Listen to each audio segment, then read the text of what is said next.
Today we are in conversation with conductor Noreen Green, the founder and conductor of the Los Angeles Jewish Symphony and the Jewish Community Chorale. A Los Angeles native, Dr. Green received her education at the University of the Pacific Conservatory of Music, California State University, and the University of Southern California. She has taught choral conducting at the University of Southern California and was assistant professor of music at California State University.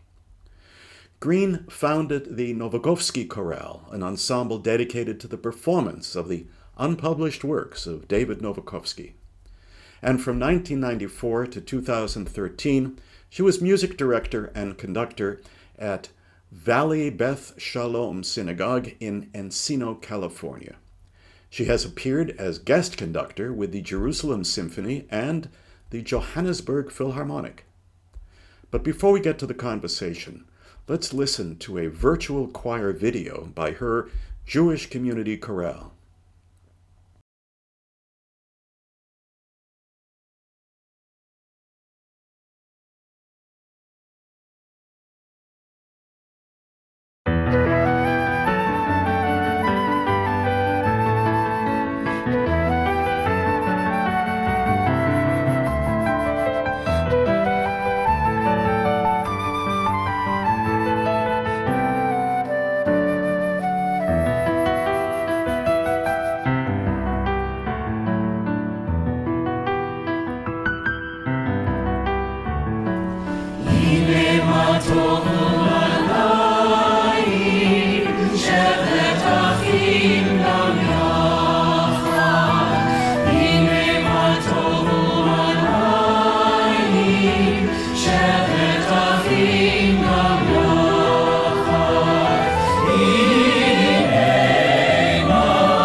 And here is just a sample of a performance by the chorale with the Los Angeles Jewish Symphony.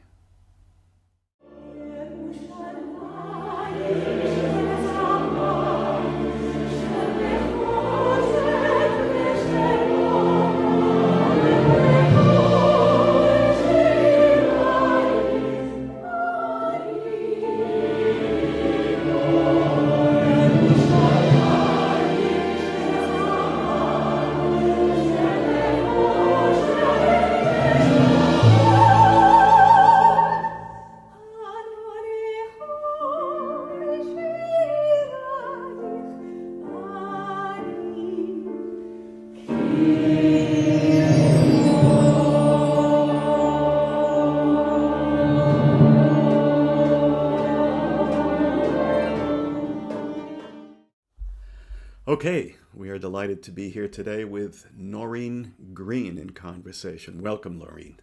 Thank you, Josh. It's so good to be here Great. from coast to coast. That's right, from sea to shining sea. Let's get started from the beginning. How did this all get started? What got you interested in music, in Jewish music, and for us, specifically in choral music? Well, I grew up in the Makela with Cantor Michelson at then it was called VJCC, and now it's at .rel. So after my bat mitzvah, Cantor Michelson corralled me into the choir, and just about every Friday night I would sing, and I was one of the soloists.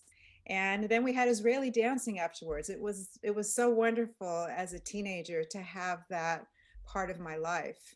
I was also, of course, singing in the choir at school, and I was the accompanist. And so that's really what started my whole connection with music of the Jewish experience.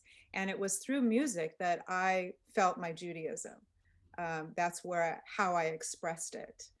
Then I went off to college, and got a degree in music education.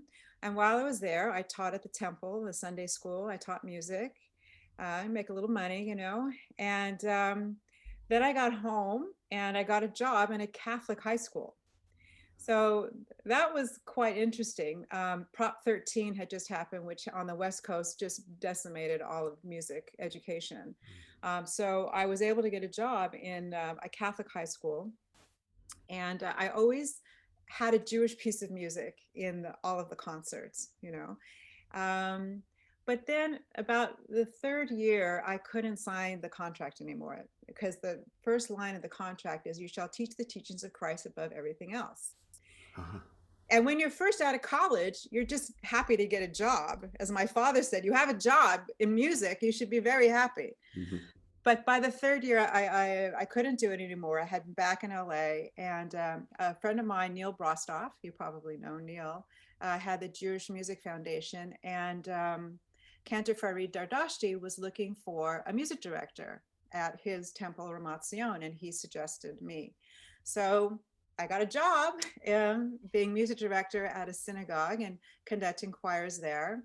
And I also was a music teacher at Heschel Day School for the kids, and we put on shows. And so my Jewish music love for Jewish music kept growing and kept growing. And I decided I wanted to go back and get a master's and a doctorate, which I did, and always incorporated Jewish music in every program I did. I, for 10 years, taught at Cal State Northridge, the women's choir, and I always had a piece of Jewish music that I would program, the repertoire. And then at USC, when I was looking for a treatise for my doctoral work, I have a DMA from USC. It just so happened that I went to see a concert of the music of David Novakovsky, Mhm. put on by Roger Wagner. And I was floored because this was now the first time that I heard music, orchestral music and choral music, because it was a big orchestra and choir. And I was blown away. And I asked the grandsons if any book had been written about the Novakovsky story, and it hadn't. So that became Quite a my doc. story. Quite a The story, whole the Novakovsky It's story. quite a story. Yeah. It's like a Hollywood movie. Right. How they hid the manuscripts, and Right. and Dug them up so after the war. Yeah. right, it dug up after the war, and everything was intact, and he was on Hitler's hit list. And I mean, it's a great story. So that was my doctoral treatise, and as part of that, I did 3 or 4 editions of his music, Mhm. and then I went on to do 9 editions, and that were published by Laurendale. As it so happens, during that time, I met another David Novak, who was the great great grandnephew of Novakovsky, who was a documentary filmmaker, and he was going to Odessa to film the story of his great great grand uncle, and asked me to come with him. And it just so happens that Joseph Telushkin was having a festival there of Jewish art music. And so I presented in birthplace of Novakovsky. It was amazing, Josh, about David Novakovsky, and nobody knew about him there because all of his manuscripts left at the revolution, 1917. He died in 1919 and everything left in 1917, or the other way around. Uh, anyhow, so here I had the opportunity to come to Odessa and see the Brody Synagogue where Novakovsky was the music master with Cantor Minkowski. So at that Jewish art festival, I heard music from Israel and Russia and Europe of Jewish music that I had never heard before, choral music, orchestral music. And I thought, how come I don't know any of this? Now with the internet, this is pre-internet, right? Mm-hmm. Now with the internet, it's just a press of the button and YouTube and you get to see everything. But at that time, it wasn't so obvious. And I went to Aspen to do studies. I was then transitioning from choral to orchestral, or wanted to incorporate more orchestral work in my conducting. And I worked with Marie Sidlin. So Maestro Marie Sidlin, who was Jewish, said to me in Aspen that you have to create your own ensemble and your own repertoire and your own music to kind of get with the program. I wasn't one of the 5-star conductors. I was in the other class. So I put together a Jewish music concert, and I got the Aspen Jewish synagogue to pay for it and to host it. And I did Halil by Leonard Bernstein, and I did some David Novakovsky music. I did all orchestral. And Marie Sidlin sat me down the next day and said, "This is your niche. This is what you need to do. You need to start an orchestra in LA and of the Jewish content." So I got together with my husband, and we decided that this would be our contribution to Jewish LA. Meanwhile, my choral work was still happening, and I was the music director at Valley Shalom, which is one of the largest conservative synagogues here on the West Coast. And for 20 years, I was a music director there and had an 80-voice choir that would sing. At High Holidays, it was 80 voices divided into 4 different sections. Wow. And then during the year, it went from 30 to 50, depending on what the program was. And so there was Ami Aloni, was my predecessor before that, an incredible composer of Jewish music, sacred, secular. And so I became a champion of his music, as well as David Novakovsky's music, and then just started exploring more music and more possibilities of performing. So Quite a that's story. like in a nutshell. Yeah, in a nutshell. But how rare is it, at least these days, to find someone with your kind of training and background and education who also has the passion for Jewish music? It's a rare combination. So, well, I think we're kindred spirits. I think you have it, and there's a lot of. I think there's more than we realize. I remember our mutual friend, I'm sure, Michael Isaacson, who was one of my early mentors. He said to me after 3 or 4 years with the LA Jewish Symphony that I did what no man could do in LA, because many men had started Jewish orchestras. All the emigres that came for film music and all that. They would have concerts at the Hollywood Bowl, and they would have salons, but it was only for maybe 2-3 years, and then it would peter out. And by then, I think the symphony was 5, 6, 7 years old, and now we're 26. And so, but I got to tell you, I'm a woman conductor, and I'm the CEO of the whole thing, but it couldn't have happened without my partnership with my husband, without his support. So I think, they always say behind every successful man is a woman pushing him away. flip that one around. But the reverse is true too. You need to have a good support system. Well, let me get back to this tricky, thorny question. How do you define Jewish music for your programming? And I know I have colleagues, musicologists, who refuse to even use the term Jewish music. Well, I call it that we perform music of the Jewish experience. And that way it's more global and more encompassing. Okay, it's not the religious aspect, it's not the cultural aspect, it's not if it uses the mode or the nigun of a Jewish, it's about the experience. And if the composer relates it to something Jewish about him or her, or if the composer is not Jewish, like Mhm. Shostakovich from Yeah. Jewish folk poetry and Prokofiev on Jewish uh, on Hebrew themes, it still has a Jewish experience attached to it. And so that's how I define it in a very simple phrase. Do you make an effort to program music by women composers? Absolutely. So one of the things that Murray Sidelin said to me when I um, started this journey of the LA Jewish Symphony was to have a 5-year plan when I was starting out, have a 5-year plan and be sure not to repeat any music in those first 5 years. No. That was Mhm. his suggestion to me. And so when I started exploring music, one of the places I went to was Israel to look at composers from Israel. And one of the composers who I first fell in love with was Tzippi Fleischer, Mhm. and did her Girl from Luminette. And it was actually a choral piece that I did of hers, a very avant-garde piece. And that's how I was first introduced to her. I conducted a choral piece for the Jewish Music Foundation. And so that was the first one. And then Mayor Warshauer, which I think she's a friend of yours and was also an interviewee. She wrote a piece called like Streams in the Desert. Mhm. And it was about all the Jewish different streams that came together. And that kind of struck me. So those were the first two women composers that I really knew about. Of course, in the pop genre of Jewish music, Debbie Friedman was just starting to become, a name. Um, but as far as classical composers, there wasn't that many to look at that time.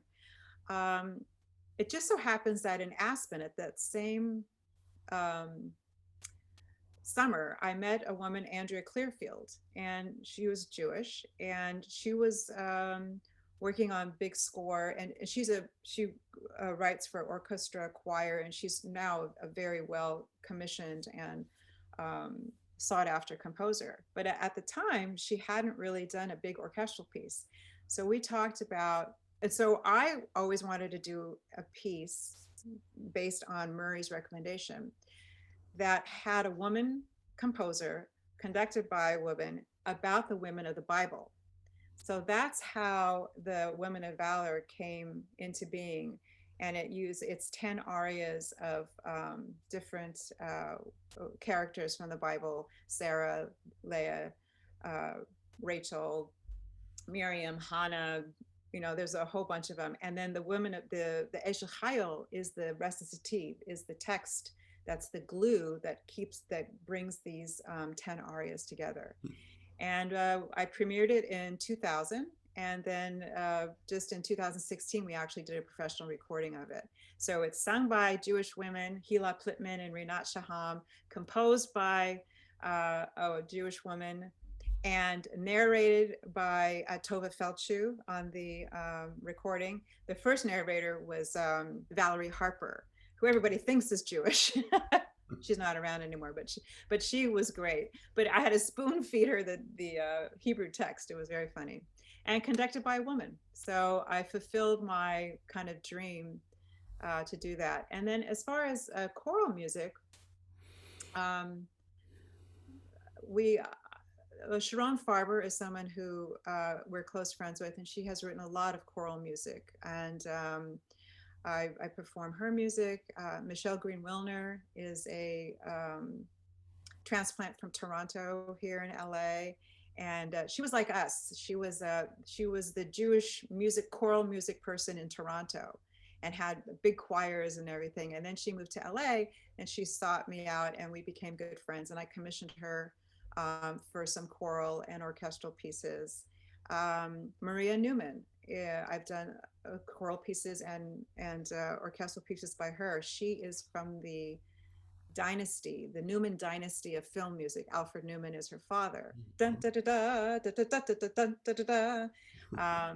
And she's the classical composer, like Tom and David and Randy, her cousin, are the film composers, but she's really the classical composer. And so that's what I've been doing, seeking out Jewish women composers. Wonderful. I mean, you mentioned that to find, at least in an earlier period, music by or Jewish music by women composers was rather rare. I would say perhaps even rarer were women conductors. And I'm wondering if you found any resistance in school or later in your professional life from the male establishment. Well, choral conductors are more, you find more women with choral conductors. Um, so I didn't have any problems with that. Obviously, I couldn't conduct in an Orthodox shul. So there were times where I was asked to conduct, uh, or the cantor wanted me to conduct, and they ixnayed it. The temple would say, no, we can't have a woman on the bima. So, but I'm in the conservative reform world, and there's not a problem there. We have women rabbis and women cantors. Um, uh, there is a little bit still, I do feel that there's a little bit of a boys club, and when I do go to conferences and conventions, and there is still that feeling, even now today.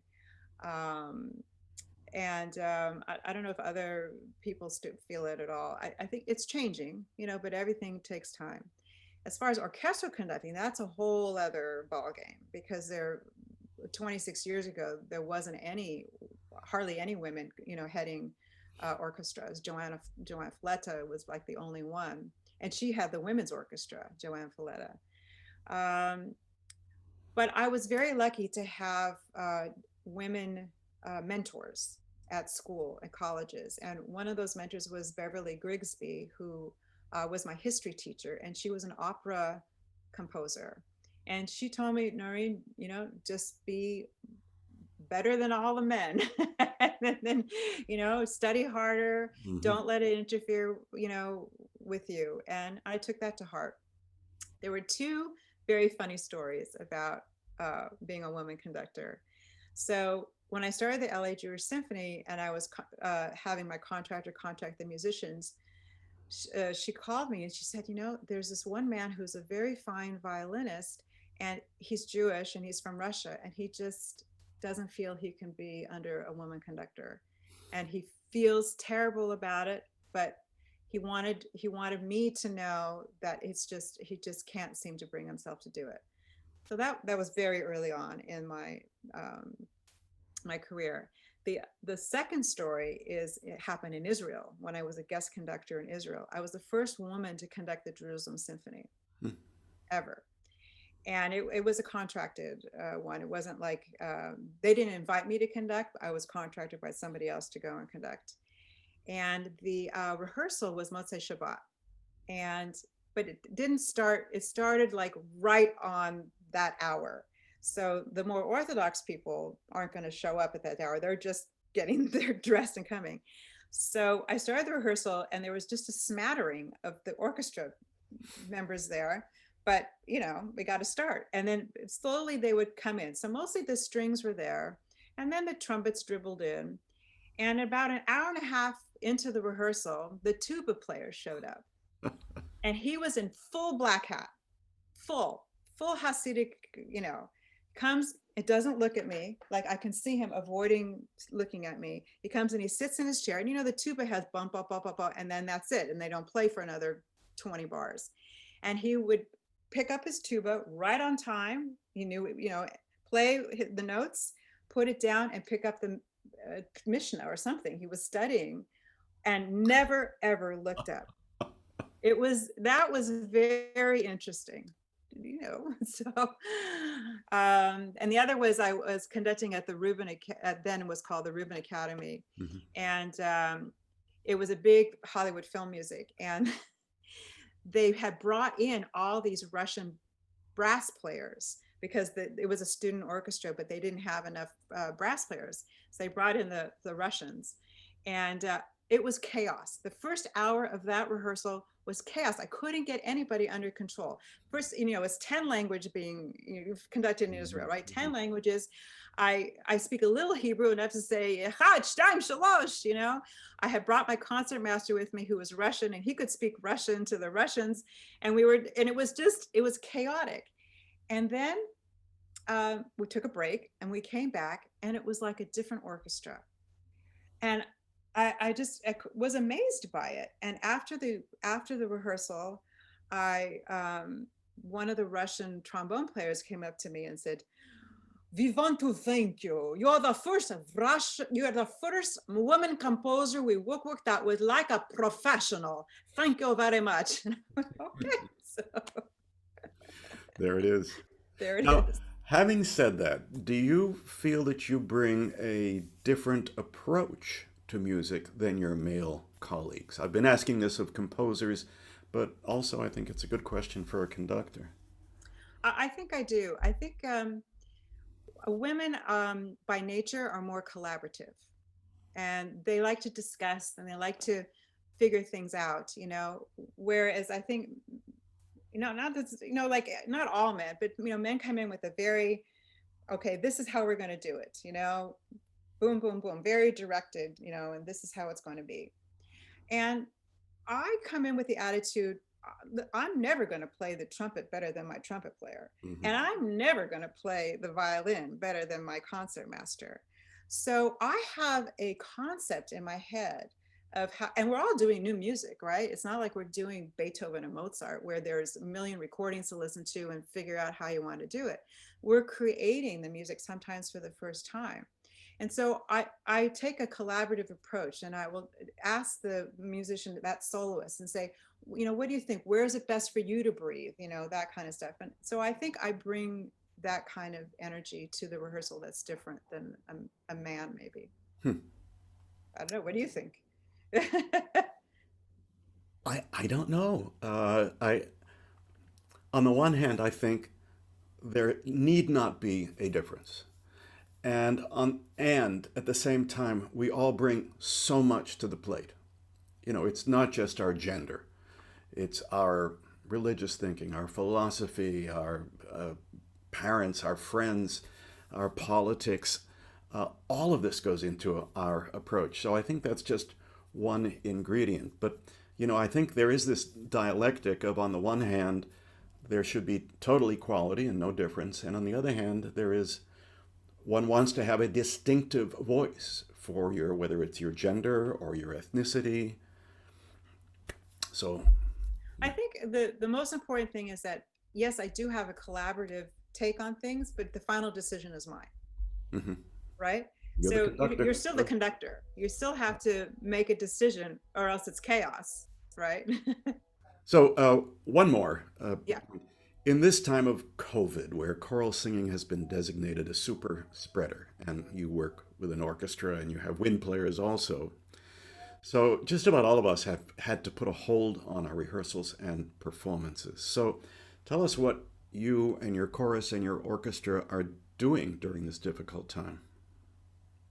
Well, I had my last rehearsal on March 10th, and then we got the report that about the super spreaders of the choir. So that my last rehearsal with my choir was March 10th, and then everything shut down March 13th, and we found out about the super spreading of the choirs. And it was like, I think for all of us, like a knife in our hearts. And I was terrified that someone in my choir would get sick. And so for 2 weeks, I literally held my breath. I was also scheduled to do the Violins of Hope opening concert, which are about the violins that were recovered from the Holocaust. And that was scheduled on March 22nd. And I was supposed to have a rehearsal on March 14th or 15th with Lynn Harrell, who was one of my cello soloists, who subsequently died in April. And so my whole world shut down. I was supposed to come see you in May, and then I Mhm. was supposed to be in Australia in June with Judy, our mutual friend Judy Campbell. Sure. So I think for the first 2 months, I just watched Netflix, and just, we didn't know what to do. And we had to shut down. All our offices had to go online, and, we didn't know what to do. I did get a PPP for the orchestra, which was great. And then I kind of woke up at the end of April and I decided, okay, this is going on for longer than we thought. I need to figure out how to get into this virtual choir thing. And I went into it kicking and screaming. And I had a 20-minute lesson from my son on GarageBand, and I started exploring. And in the end of May, or beginning of June, I produced my first virtual choir. And I got the choir on Zoom, and I said, okay, I'm going to start this journey. Are you with me? And they all said yes. And it was an incredibly difficult journey. Luckily, I had some very tech savvy people to help me.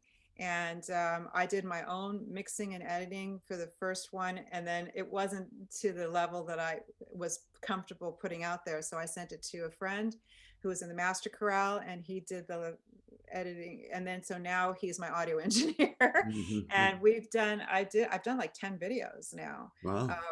So the one that I would love to show everybody is my Hine Mato video, which was the last one we did. And you look at your choir and you see what talents are there.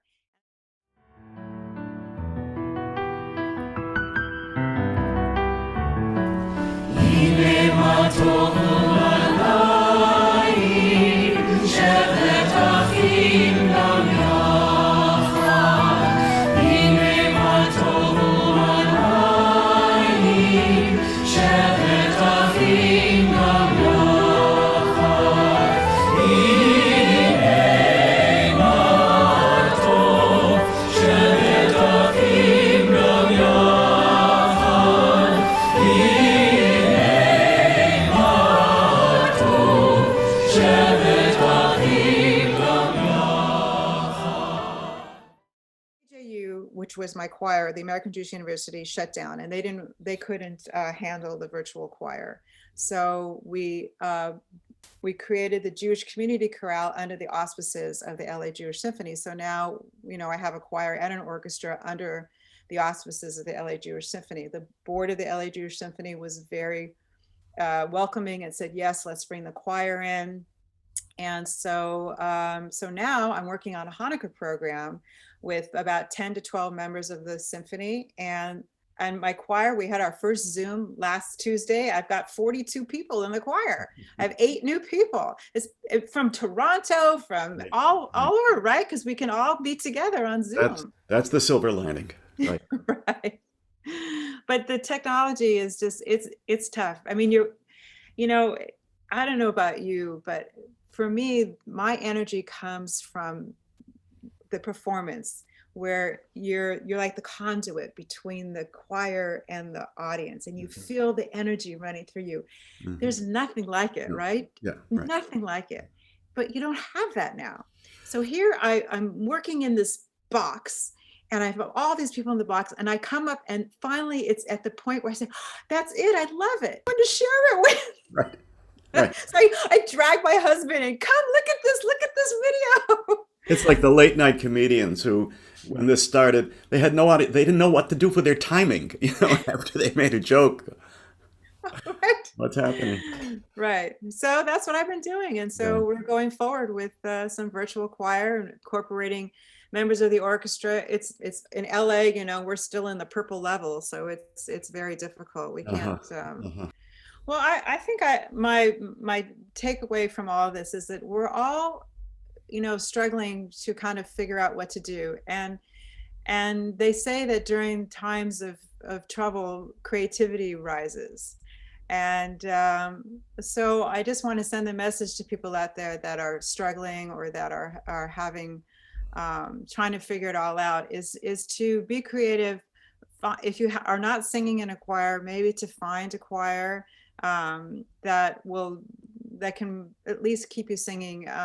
What I have found is that it's almost like a lifeline for a lot of my singers to have that weekly check-in and to have that weekly ability, and then to see a product again. And of course we all want to be in person again, but until that day, to really reach out and try and find an outlet for your own creative and your own soul. And for us, it's music. For some people, it might be an art class or whatever. But that during this time, we really need to find things that nourish our soul. And if anybody's interested in the LA Jewish Symphony, we do have a website.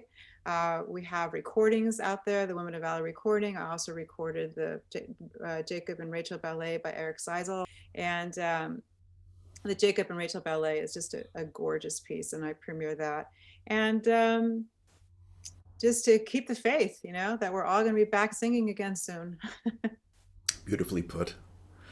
Well, thank you so much for talking to us. Always a pleasure, Noreen. Thank you. Thank you, Josh. I wish it was in person, but this is the next best thing. Next time.